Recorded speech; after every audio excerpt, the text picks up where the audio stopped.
Welcome to the Explainer. So AI is moving at lightning speed, right? But it makes you wonder, who is all this amazing tech really for? And maybe more importantly, who's getting left in the dust? Let's get into it. This whole thing really boils down to just one question. Does AI actually help everyone? And spoiler alert, the answer is, well, it's a lot more complicated than a simple yes or no. Think about it. Every time some huge new technology comes along, the printing press, the internet, you name it, we hear the exact same thing. It's always this big, beautiful promise. This is for everybody. It's going to empower us all and create a better world.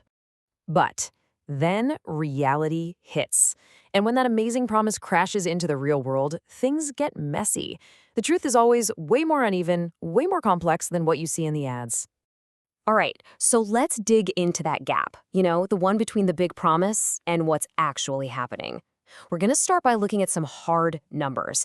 And these numbers, they really show us just how deep this digital divide is.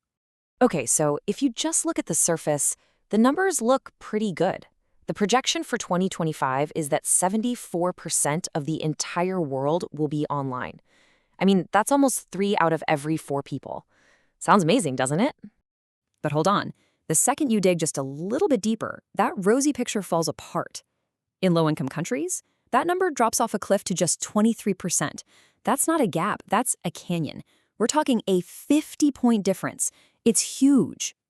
And it's not just a rich country versus poor country thing. This divide happens inside countries too. Look at this. In cities, internet use is at a solid 83%. But out in rural areas, whoa, it's down to 48%. Just think about that. Your zip code can literally cut your access to the digital world in half. And look, these aren't just numbers on a chart. This isn't about Wi-Fi signals and data plans. This is about people. It's about who gets a real chance to build a future for themselves, who gets to learn, to work, to participate in the world as it is today. And all of this, it brings us to what you could call a tilted starting line for AI. Let's really look at how this digital divide creates winners and losers before the race even begins. So for some people, AI is like getting a pair of wings. If you've got fast internet, a decent laptop, and you've learned how to talk to these things, you can just soar. But for millions of others, it's the complete opposite. If your connection is spotty, you don't have the tools, and you can't even tell if what the AI is saying is true, then it's not wings. It's a massive brick wall. And here's the really scary part. The gap between the haves and the have-nots, it doesn't just stay the same. It gets wider, and it gets wider faster. AI acts like a turbocharger for the people who are already ahead, which makes it practically impossible for everyone else to catch up. Now, this whole situation might feel like a uniquely 21st century problem, but it's not at all. This is an old story. Let's take a step back for a second and look at this lingering question that progress always seems to bring up. Because honestly, innovation and inequality have been partners for a very long time. Way back during the Industrial Revolution, this guy, an economist named Henry George, he looked around and saw something that bothered him. He saw incredible progress and innovation, but right alongside it, he saw unbelievable poverty. And he asked this really simple but profound question. Basically, hey, if we all worked together to create all this value, why isn't everyone benefiting from it? And you can take that exact same question and drop it right into today's world of AI. Who's really cashing in on this revolution? Who's getting ignored or even hurt by it? And let's be blunt, who's walking away with the biggest slice of the pie? Okay, so that's the problem. What do we do about it? Well, one idea is to create a new standard for what we consider humane tech. It's about flipping our perspective. Instead of just judging tech by how cool or powerful it is, what if we judged it by how it affects the people who are the most vulnerable?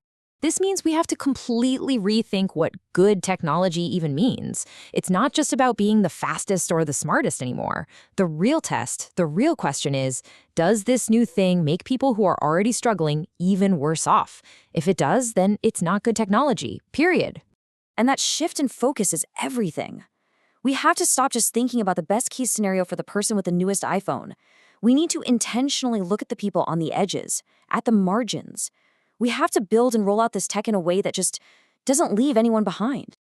All right, so how do we actually do that? Let's get practical here.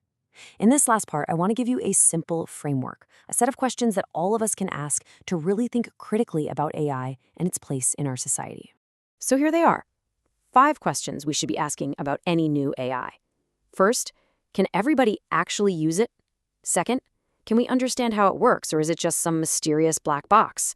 3, when it screws up, and it will, who's responsible? 4, if it hurts someone, who do they call? Where do they go for help? And finally, 5, what's the backup plan? What safety nets are there for people whose jobs or lives get turned upside down by this stuff? And really, that brings us right back to where we started. We are creating these amazing, world-changing tools at a pace that's just mind-boggling. But we have to keep asking ourselves that one fundamental question. All these incredible fruits of progress, who are they really for? Because how we answer that, well, that's going to decide what the future looks like for all of us. Thanks for joining me.